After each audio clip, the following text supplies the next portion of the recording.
All right, what is up, y'all? Welcome back to the channel. If you're new here, remember to like, comment, subscribe, all that good stuff. In today's video, we are actually making a few stops, but we've been busy. It's refrigeration, walk-ins, make line coolers, all that kind of stuff. So a lot of this stuff we're able to schedule, and we have to with how much call volume is coming in and just, taking new customers. The phone's been ringing off the hook. It's been a busy year. So when we schedule, I'm able to come by the shop and pick up what I need, which is technically my garage. The recovery machine for today, our tank, refrigerants that I would need. I don't need 2 racks like I used to in my other van. I just kind of take what I need for the day or for the week. And over here, what I've done is I have like a parts bin. So we got some a solenoid valve coil that we got to replace today on a small cooler. So it's going to be super simple, but I'm trying to organize where I have parts for the day thrown back here or for the next day. I also just got the call that because I was going to go help the guys at one of our new customers, and they figured it out. It wasn't anything super technical. It was more of like getting some equipment out, getting some new equipment in, and they were going to get there first. I was going to get there when they started moving things, and they said they were able to do it. So I'm still going to go by to go check out or check up on them, see if they need anything else. And then from there, I got to go before this other place opens to fix a prep cooler, which we're only changing the valve. We just replaced the compressor. This is a unit I wish we could have condemned, but they somebody said we could replace the compressor, so then it was replaced by us. We did all that, did everything good. It worked fine, and then it feeds like 4 evaporators, and there's 2 solenoid valves. We replaced the one for the one that was having trouble, and and that was as a preventative thing. Our technician, we should have just replaced both. I never have had to replace a solenoid that has been bad on any of these Randell prep coolers. I usually replace them as a preventative measure in the past when I've done like the TXV, because they don't have the power head that comes off. So if that power head goes bad, the sensor rubs out, whatever it is, you got to replace the whole TXV because they're super tiny and they're self-contained. So usually when I replace the TXV, I'll replace the solenoid as a precautionary. But this time it just happened to be that the area or the coils, evaporators that we weren't concerned with weeks later or a month later started acting up, because now that solenoid going to the inside bottom cabinet has stuck. And I've tried to unstick it. I've tried checking the coil, and it won't open. It'll sometimes open, sometimes close. And I know it's not the TXV, because when it does fully open, that thing cools super quick. Like, it runs great. It's just, it pumps down when it's not supposed to.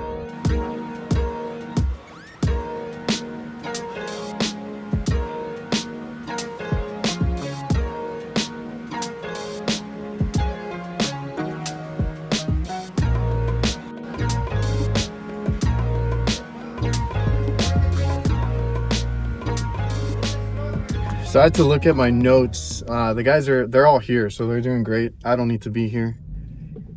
And this is a returning customer. So I've always said they always come back. And if they don't, there's usually discussions. And it's usually us saying, maybe we're not the company for you. We can't lower our prices. There's usually some sort of disagreement. But they always come back. Like, I've always had, places or restaurants try another company or try to look around or give somebody that they know a chance, like a friend, or something shady always happens. And that's what happened here. They had the guy that got us in, and this was 3 years ago, and 3 years later they come back. The guy that got us in ended up getting promoted and went up north. So he really wanted us. He's known us from other places. Now he's management for this restaurant. It's a national restaurant, and he's like, you know, said all the right things, and we went to go work, and then he got promoted and left. He basically tells these guys, call only Reliable Kitchen, whatever, this and that, leaves instructions because he's not here anymore physically.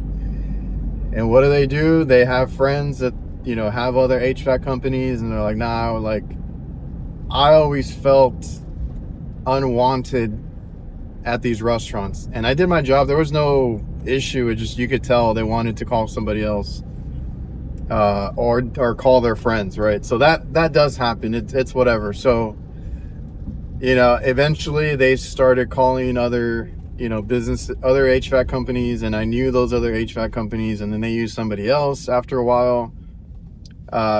Stuff that I was trying to help them out with, that they were like, no, we're not going to buy ACs, you know, this and that, and, you know, making me feel bad about things. And then a few weeks later, once we drop each other, I drive by these restaurants because they're on my route all the time, and they have brand new AC units. I'm like, well, your friend did put them in, or somebody put them in, because I told you needed new AC units, and you told me that wasn't going to happen. So that's whatever, right? Just be you, be genuine, be honest. Good things happen, and we were able to recover this account 3 years later. The one thing that I want to harp on, and I'm going to tell my guys, we're going to have some meetings, is you do honest work, and you just worry about what you're doing. Be honest to the customer, do good work, take pride, act like somebody's always like watching you or coming behind you, which it happens more times than you would think. They get a second opinion, they get a buddy of theirs to go by behind your back all the time. This stuff happens all the time. And you just do not want any negativity around your company, but any reason for them to say, this guy did this guy didn't do this guy you know, screwed you over, whatever it is. We have no reason to lie or make up stuff, because we are the company that people call when they get screwed over. Like that has been a recurring theme. Customers do, or they know more now than they did 10-15 years ago, and they have the online, you know, which is like YouTube, and just Googling something, and they can find answers and figure out if they're getting screwed over. So to tell you the truth, we get a lot of customers based on other companies' bad service, or bad, you know, dishonest companies. That's what we get a lot of them from, is somebody charging them too much, somebody running up hours, somebody that's not fixing things, and they go back and charge them every time they have like a callback. Things like that add up. And this is, if you guys have been following my channel a lot or a long time, this, like I said, 3 years ago, but this is the locations that the previous company, which is why they called us again, was recommending compressors left and right. And he's like, something's not adding up, because why are we having to replace all our compressors on all our AC units? So I went out there and I helped them out as much as I could. And, you know, sometimes you feel you do so much for these customers and they don't appreciate it, but like I said, it comes back around. So don't ever not do that. So I went out there, and sure enough, the coils, and they were microchannels, I believe, were blocked up, dirty as hell. I ran water through there. It was just pure black coming out. And what was happening was, it was tripping on high head pressure, and they were going to replace the compressors. They already had a quote. They already had everything ready to do it when I got called out to do a second opinion. And I was like, we're not dealing with a bad compressor here. We're dealing with a dirty coil that you guys have neglected. So, you know, we can clean it out for you. I used coil cleaner in that video and I showed it, and it took so many passes to get that coil clean because it was just packed in there, and it was a micro channel, so those are even worse than regular coils. They're harder to clean. So, you know, I was like, hey, I saved you on at least one location from buying like 2 compressors, and the thanks I get is, you know, they call somebody else. It happens, right? So I'm here at my second location. I need to replace that solenoid and coil, and then maybe I'll meet up with the guys again and see what's going on. But I also have a business deal or crap to get done today, and that is always fun. Yesterday, that took most of my day just making phone calls. Somebody implemented a new system that they don't know how to use, so I can't even log in. I can't get a password reset. I can't get my account set up, and they don't know anything because they've been throwing me to several people, and it's like, I don't need that. I need you guys to put me in the system. Business headaches that I got to deal with. I'm still in the field, still doing work like now, and then after I might have to make a bunch of phone calls.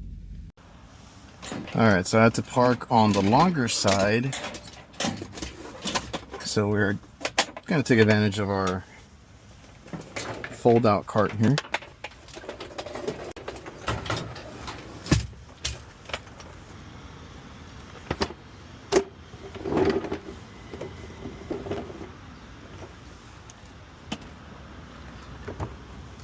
That and all my other stuff is in the back.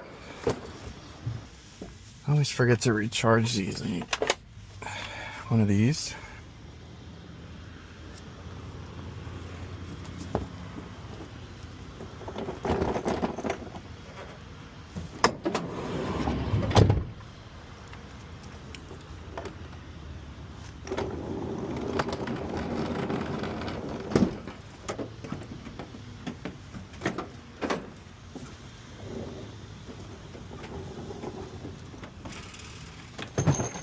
We need our parts.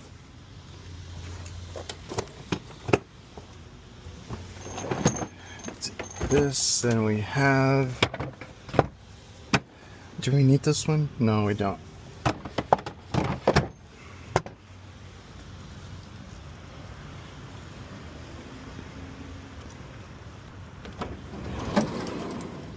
Super small cooler, so perfect time to use our this little the oil.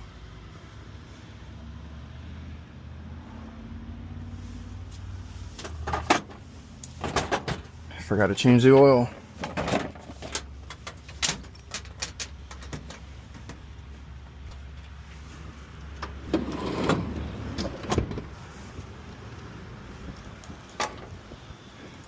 So yeah, we're gonna have to use this guy. It's a small cooler. Put that in there. And then our torches.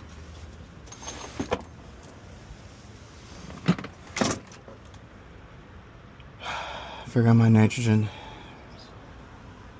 Forgot my mini nitrogen. So we need this guy. Just forgot the tank.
I keep thinking I have a Schrader extractor somewhere, but I can't think.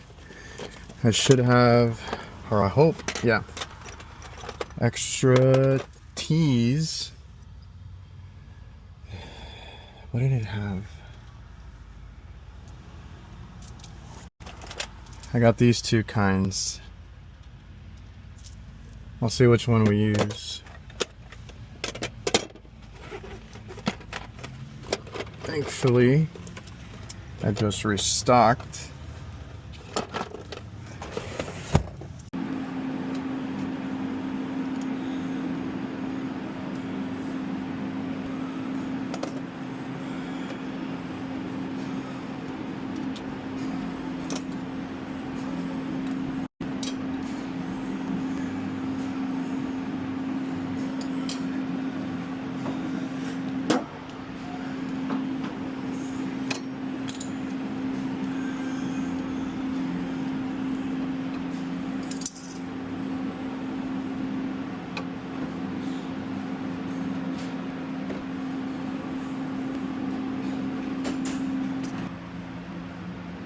Alright, here's our culprits. The only thing that sucks is that this is way bigger, so I might droop on this 1/4 inch pipe.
You gotta change the oil on this one too. So with CallRail in place, they can not only track your calls and tell you what advertisements you're using work or don't work so you know where to spend your money. They also do this voice assist receptionist that can answer the calls whether you're off, you're after hours, weekends with your family, holidays, whatever it is, you're on vacation, you want to take some time off, you still need someone to answer the phone. And in my opinion, in our experience, it's actually helped weed out the good customers from the bad and, you know, spam type of calls that we get. It actually does work. So if you guys want to check it out for yourself, make sure to check out callrail.com. I'll leave a link where you can get a free trial, see if you like it and if you can implement it in your business. But trust me, it's going to help you guys quite a bit.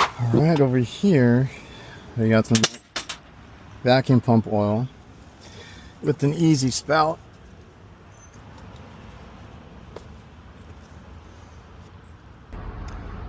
All right, there we go. Now we should be able to pull down.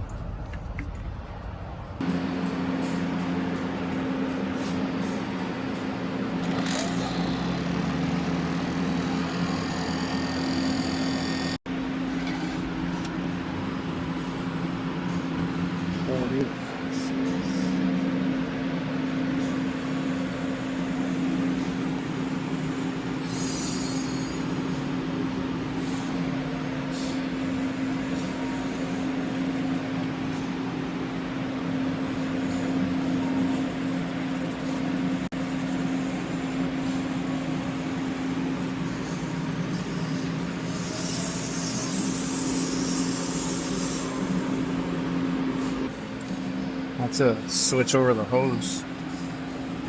Let's see if this works.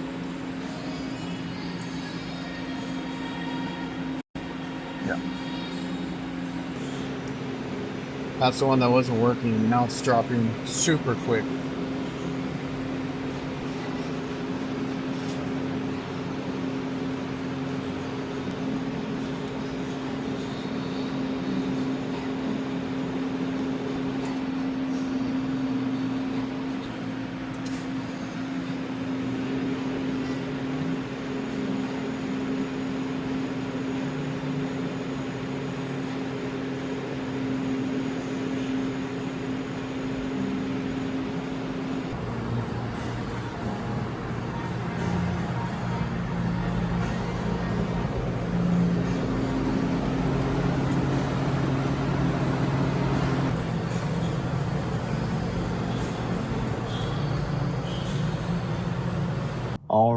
All right. So I'm picking up lunch. This took a little bit longer than I wanted to, and I'll admit it didn't go perfect. It hardly ever does, especially on an older system, something that I have a hard time just getting my hands in there. I couldn't reach a lot of the stuff that I wanted to be able to tighten up for my vacuum. And, you know, the core removal tools, always a pain on the refrigeration equipment. I'm sure it's the same way with some AC equipment, but just in general, pain in the ass to get a proper setup in there. So no matter what your situation is, always try to do the right, you know, the right way to do things, the right way, your nitrogen, your vacuum, your, you know, everything that you can. I didn't even have my damn scale today, so I went old school just to throw in some on the high side and then meter it in on the low side, make sure that I dialed it in and we had the proper temps and everything, and it worked out fine. As long as on these, the way, in my experience and the way I've taught, you know, guys that work for us and have to work on these, they're a little confusing, but as long as you get that middle area frosting up all the way, it's full. If you put too much, there's no receiver. If you put too much refrigerant and you overcharge it, it's going to start icing up the compressor. You don't want that. So once everything is cooling, all the coils, you're fine. The issue I had with the vacuum was, I think, one, the oil, and then also I think my core tool was loose, which I had a hard time getting it on there and twisting it tight, like to tighten it down. So I switched it out, tried again. It still struggled, like around 1,000. Just decided to cut it there, let it sit for a little bit, and then charge it up. So this customer, I've already told I'm pretty sure this thing has micro leaks in the rail. There is no leaks anywhere else. We've already repaired any other leaks that are down in that compressor cabinet. There's no leaks in the evaporator that I'm confident to recommend, because I've already disassembled all of that, and there's no leaks, there's no bubbles, there's nothing that I can see. Unfortunately, on these make line prep coolers, or any prep cooler that has a static rail on top, so there's no fans, everything's sealed behind stainless steel walls.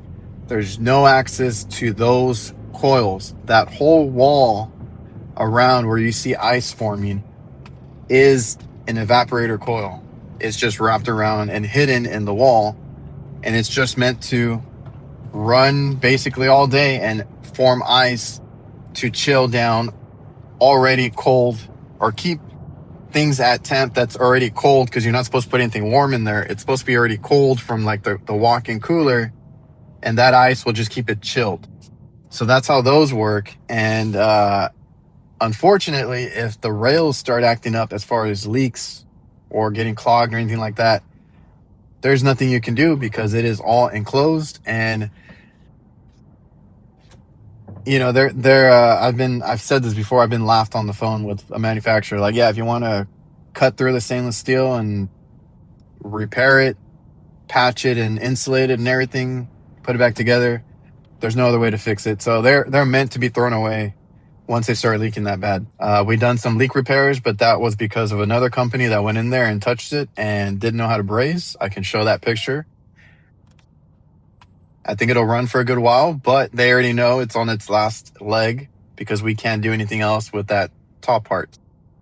So just do what you can, do it to your best. And I had a whole bunch of little hiccups here, and just still try to do it to what I know needs to be done. And like I mentioned earlier, I didn't even have my scale, because I'm actually waiting for one in the mail. It just got shipped though. It had a delay.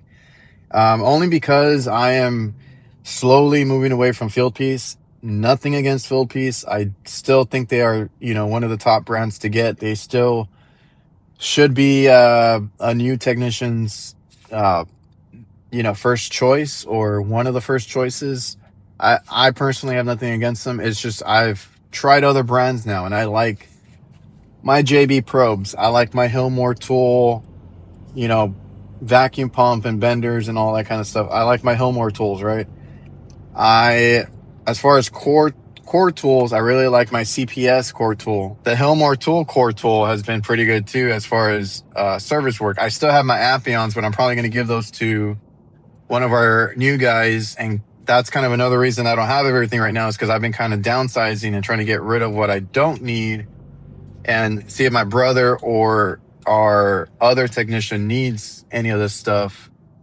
And then anybody else that comes in, they're going to just get, a start on some of these tools, so I can figure out who needs what.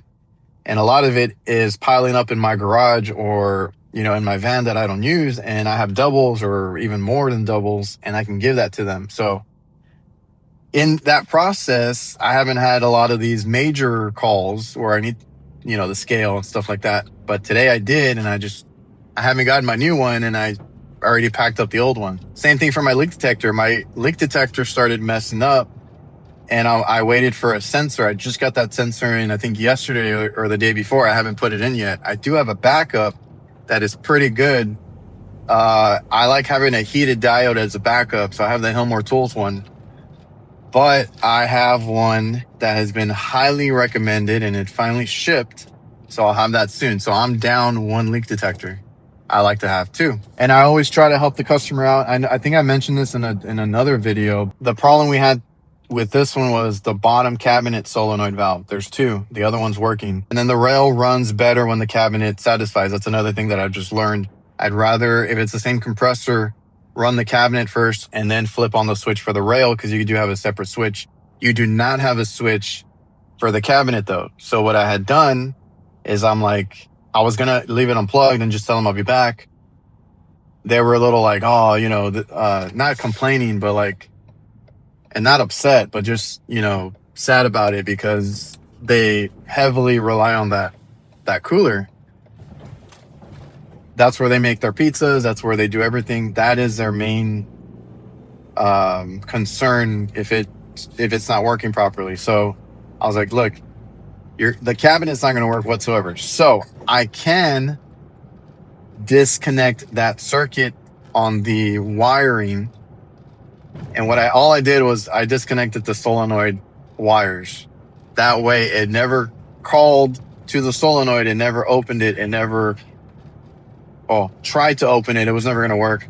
And it never caused any issues with the compressor, because at that point, either it stays stuck open and it's icing up. I've seen it on this one, or it stays stuck closed and it's trying to run, and it never drops temp, and the compressor's going to run dry eventually. So took out the solenoid wires so that it never tried to run the cabinet, and the rail would just run on its own. And those are just things that I can do. Like if I know we're going to burn out a compressor or ice up a compressor, I won't let it run. But if I know I can either bypass or eliminate a circuit or something like that, because I do it on RTUs as well. If the compressor's bad and maybe second stage is still working, we'll run second stage just so they're not burning up in that building. So I try to help the customer out as best as I can. It's something that I've tried to explain to my customers, because we have a lot of new customers, and I feel like they're always on high alert because they've got screwed over by some other company.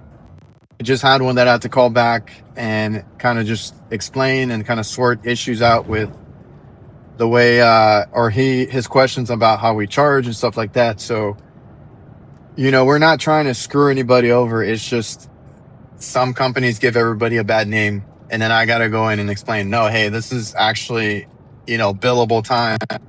We have to get to you, and it costs money to get somebody out there. I don't personally do really any free quotes anymore. If you want me out there, I got to charge you for something, right? So all that, and even when I get new customers through our AI answering service, and I have a conversation with them after the fact, sometimes they're like, hey, yeah, just come out and do it. When can you do it? I need it now. I feel so weird not giving out rates. So then I have to tell them to pump the brakes, and I'm like, let me explain to you our rates, what it's going to cost, what happens once we find the issue, and so on and so forth, and what could happen. So we've been getting a lot of phone calls, and automation we deal with as far as like running our business. CallRail, Jobber, LiveSwitch, these are all things that you can find down in the description if you want to help your business out. I just want to let you guys know what works for us, because I get asked all the time, how are you staying busy? How are you getting customers? I'm telling you, I tell you every time in my videos, in my live streams, I'm trying to be upfront with you guys. And these are tools that we use to our advantage. And you might not think it. You might think I'm just trying to sell you something, but I actually use this stuff, and the results are very noticeable. Like I said, I have to go do some business right now, and I have to get onboarded. One has 20 stores that they need serviced, and the other one, the guy's already doing work. That's what I showed earlier. That one is a 3-year gap. We're back in that restaurant, and they have several stores across the valley here. So if we didn't have enough work before, we have too much now. So we might need to hire again. Just my opinion, guys. If you want help, check out the links down below. Always check out reliablehvacr.net. I always try to keep it up to date with discounts and things that help me out, that can help you out. So don't forget to like, comment, subscribe, all that good stuff. See you guys.